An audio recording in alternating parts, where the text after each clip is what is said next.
Subscribe करें हमारे YouTube channel को और बेल आइकन को प्रेस करें हमारे लेटेस्ट वीडियोस को देखने के लिए।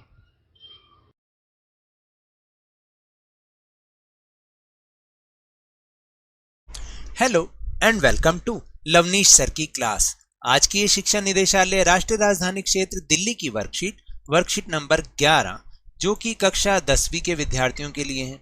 यह ली गई है सामाजिक विज्ञान के भूगोल विषय से और इसमें आज हम जिस टॉपिक पर चर्चा करेंगे उसका नाम है नकदी फसल एवं आवश्यक जलवायु। तो जैसा कि आपको ध्यान है कि पिछली 2 वर्कशीट से हम यही लेसन कृषि पार्ट हमने शुरू कर रखा है और उसमें हमने विभिन्न फसलों के बारे में, कृषि के तरीकों के बारे में, कृषि के प्रकारों के बारे में जाना है। आज हम जानेंगे कि नकदी फसलें क्या होती हैं और उनके लिए आवश्यक जलवायु क्या है, यानी कि उनको उगाने के लिए भौगोलिक दशाएं कौन कौन सी हैं। तो चलिए बिना समय गंवाए शुरुआत करते हैं मेरे साथ और समझने की कोशिश करते हैं। देखिए, नकदी फसल या नकद फसल या लाभ फसल एक कृषि की फसल है जिसे लाभ कमाने के उद्देश्य से बेचने के लिए उगाया जाता है, यानी नकद फसल भी कहते हैं, लाभ फसल भी कहते हैं। ये एक तरह की कृषि फसल है जिसको केवल लाभ कमाने के उद्देश्य से ही उगाया जाता है और बाजार में बेच दिया जाता है, इसलिए हमने उसको नकदी फसल का नाम दिया है। तो जो प्रमुख नकदी फसलें हैं उनके बारे में अब हम जानेंगे, उनके लिए कैसी जलवायु चाहिए होती है इसके बारे में भी हम जानेंगे। तो चलिए देखते हैं। तो देखिए, इस तरह से तालिका बना के भी इसको समझा जा सकता है। तो जो पहली नकदी फसल है वो है चाय।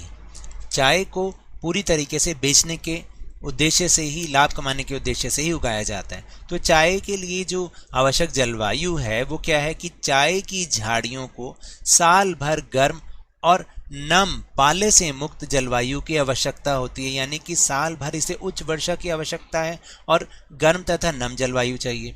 और आगे लिखा भी है कि वर्ष भर समान रूप से वितरित नियमित वर्षा, यानी इसके लिए वर्षा भी चाहिए जो कि पूरे साल होती रहनी चाहिए नियमित रूप से। फिर रुई या फिर कपास, एक ही बात है। साल भर गर्म और नम, पाले से मुक्त जलवायु। दक्कन के पठार की काली मिट्टी में कपास अच्छी तरह से विकसित होती है। याद रखिएगा, काली मिट्टी में कपास अच्छी तरह से विकसित होती है और इसकी वृद्धि के लिए उच्च तापमान, हल्की वर्षा या सिंचाई, 210 ठंड मुक्त दिन और तेज धूप की आवश्यकता होती है कपास के लिए, यानी 210 दिन हमें ऐसे चाहिए जब ठंड नहीं होनी चाहिए और इसलिए ये महाराष्ट्र और गुजरात में बहुत अच्छे से होती है। फिर इसके बाद है गन्ना। यह उष्णकटिबंधीय और उपोष्ण कटिबंधीय फसल है। यह 21 डिग्री सेल्सियस से 27 डिग्री सेल्सियस के तापमान और 75 सेंटीमीटर से 100 सेंटीमीटर के बीच वार्षिक वर्षा के साथ गर्म और आर्द्र जलवायु में अच्छी तरह से बढ़ता है। और आपको मैं बताऊं, ये हर तरीके की मृदा में उग जाता है। तो ये एक बहुत ही महत्वपूर्ण नकदी फसल है। फिर इसके बाद है रबड़। यह एक भूमध्य रेखीय फसल है।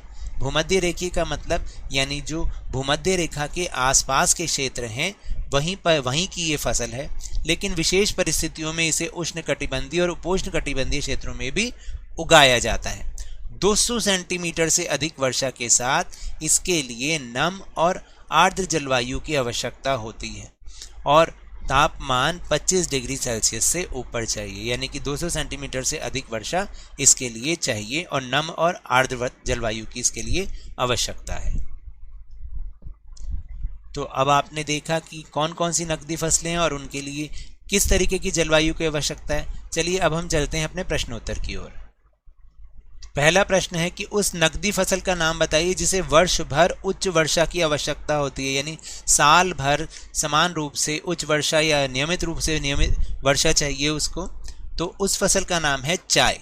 चाय को पूरे साल भर उच्च वर्षा की आवश्यकता होती है, यह समान रूप से वितरित नियमित वर्षा की। फिर दूसरा प्रश्न है कि कपास उगाने के लिए किस प्रकार की मिट्टी की आवश्यकता होती है। ये तो अभी ऊपर हमने समझा ही है। तो कपास उगाने के लिए काली मिट्टी की आवश्यकता होती है। फिर तीसरा प्रश्न है कि रबड़ की खेती के लिए भारत के किस राज्य की जलवायु उपयुक्त है। और राज्य उच्चतम साक्षरता के लिए भी जाना जाता है। तो एक हिंट दिया है कि यहाँ पर साक्षरता दर सबसे ज़्यादा है। तो ऐसा कौन सा राज्य है जहाँ जो रबड़ की खेती के लिए बहुत ज़्यादा उपयुक्त है? तो ये हिंट है, सोच के बताइए, जवाब दीजिए। वो राज्य है केरल। देखिए केरल की जलवायु बिल्कुल इसी तरीके की है और वो भूमध्य रेखीय भी है, क्योंकि वहाँ से हमारा देश 8 डिग्री अक्षांश पे शुरू हो रहा है जो कि 0 के पास है। तो इसलिए यहाँ पे रबड़ बहुत अच्छी तरह से उगाया जाता है और ये राज्य उच्चतम साक्षरता दर के लिए भी जाना जाता है। अब चलिए चौथे प्रश्न की ओर चलते हैं। चौथा प्रश्न है कि चाय की फसल उत्तर पूर्व के पहाड़ी क्षेत्रों में उगाई जाती है जबकि उत्तरी भारत के पहाड़ी क्षेत्रों में नहीं। क्यों? तो देखिए इसके कई सारे कारण हैं, जैसे कम ऊंचाई, समृद्ध दोमट मिट्टी और वर्ष भर पर्याप्त वर्षा और एक अद्वितीय जलवायु के कारण चाय की फसल उत्तर पूर्व के पहाड़ी क्षेत्रों में ही उगाई जाती है। तो ये सारे कारण हैं जिसके कारण चाय की फसल उत्तर पूर्व के पहाड़ी क्षेत्रों में उगाई जाती है जबकि उत्तर भारत के पहाड़ी क्षेत्रों में नहीं उगाई जाती। तो ये तो थी आज की वर्कशीट। अगर मेरे इस तरह समझाने से अब आपको समझ में आने लगा है तो इस चैनल को लाइक कीजिए, शेयर कीजिए और सब्सक्राइब कीजिए और जल्दी से 50K यानी 50,000 तक पहुंचा दीजिए। और याद रखिएगा बाहर निकलते समय मास्क अभी भी लगाना है क्योंकि कोरोना वायरस अभी भी फैल रहा है। और जब भी आपकी बारी आए इसका टीकाकरण अवश्य कराएं क्योंकि कोरोना को हराना है और ज़िंदगी को एक बार फिर से सुहाना बनाना है। और उसके बाद अरे भाई स्कूल भी तो जाना है। इसी उम्मीद के साथ बहुत बहुत धन्यवाद।